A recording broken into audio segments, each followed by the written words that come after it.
श्री स्वामी समर्थ. जगात प्रत्येक व्यक्तीचं एक स्वप्न असतं. काही जण हे स्वप्न फक्त डोळ्यात ठेवतात, तर काही जण त्यासाठी अपार मेहनत घेतात. कष्ट करणाऱ्यांची स्वप्न कधीच नष्ट होत नाहीत. हे विधान खूप मोठे आणि प्रेरणादायी आहे.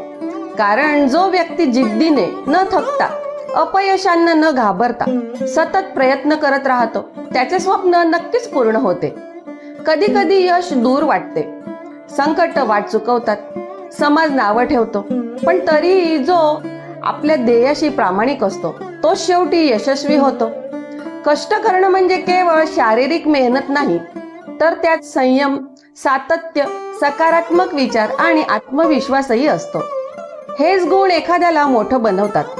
अशा अनेक उदाहरणांमध्ये आपण पाहतो की गरिबीतून आलेली माणसं मोठ्या पदावर पोचली आहे. त्यांनी श्रीमंतीचं नाही तर मेहनतीचं स्वप्न पाहिलं होतं.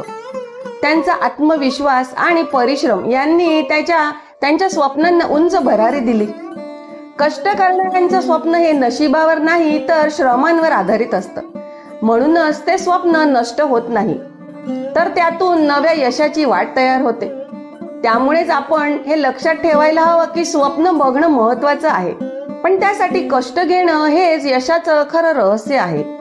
स्वप्न सातत्यात उतरतात जेव्हा त्यामागे अपार मेहनत असते. श्री स्वामी समर्थ.